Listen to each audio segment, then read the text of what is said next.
Bonjour et bienvenue sur ma chaîne. Ce que je te propose ici sont des soins audio que j'ai canalisés dans un but personnel, que j'ai expérimenté et validé.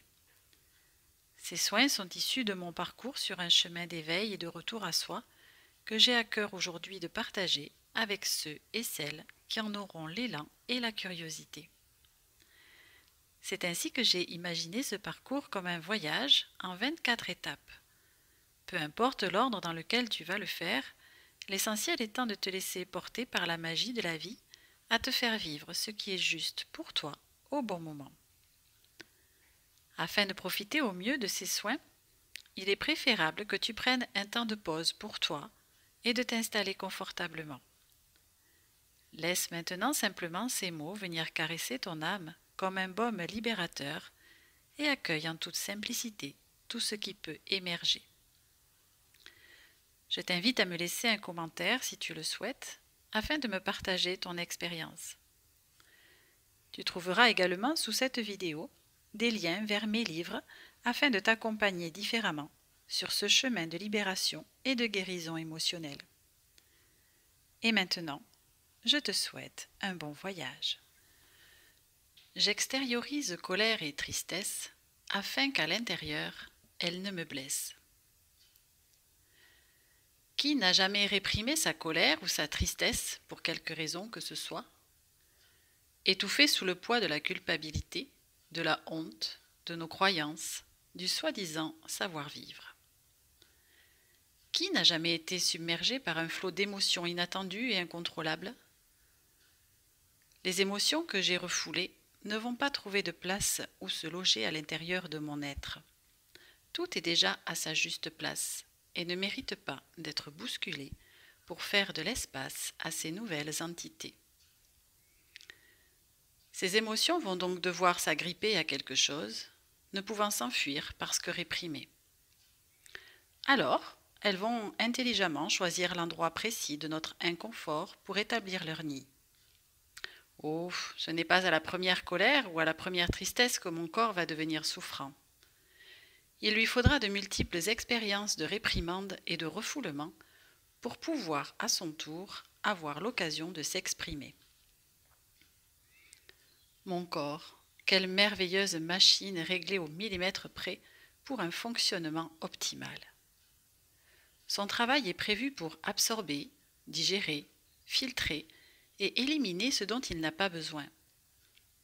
Il est aisé de le concevoir d'un point de vue organique, mais plus délicat de l'appréhender pour notre nourriture subtile. En effet, je peux facilement imaginer qu'un aliment ou une boisson, venant de l'extérieur de mon corps, le parcourt selon un processus commun à tous pour s'en extraire sous une forme différente. Mais qu'en est-il pour une émotion? A priori, celle-ci ne vient pas de l'extérieur à proprement parler, mais naît à l'intérieur de moi, selon un événement extérieur à moi. Des mots que je reçois comme blessants, un comportement qui me heurte, une situation d'injustice, etc. Si je réprime une émotion comme la colère ou la tristesse, qui au demeurant n'est pas plus négative qu'une autre, je coupe le processus de digestion de cette émotion. Celui-ci sera donc incomplet et ses résidus vont s'accumuler dans mon intériorité et représenter des déchets non évacués. Et jusqu'à preuve du contraire, un déchet ne s'est jamais transformé spontanément en quelque chose de qualité. Mais pour quelle raison ne pas nous autoriser à exprimer de la colère ou de la tristesse au même titre que de la joie ou de l'enthousiasme? Qu'est-ce qui fait la différence? Ce sont pourtant toutes des émotions, ni plus ni moins. Prises dans leur essence même, elles sont neutres. Ce sont donc nos représentations culturelles, familiales, nos croyances limitantes, nos traditions, qui nous amènent à qualifier et à classer les émotions du côté positif ou négatif. Je remarque combien il est plus aisé pour chacun d'entre nous de laisser s'exprimer une émotion joviale, même si elle est bruyante, alors qu'une émotion de colère aura tendance à être retenue si le contexte n'est pas favorable à son extériorisation. Vraisemblablement, parce que l'impact sur l'entourage n'est pas le même.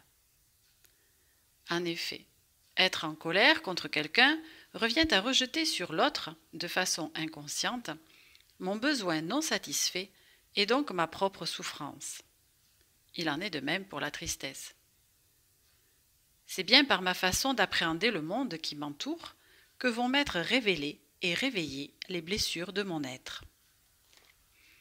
Force est de constater que lorsque je parle de colère et de tristesse, je fais référence à la souffrance et aux blessures.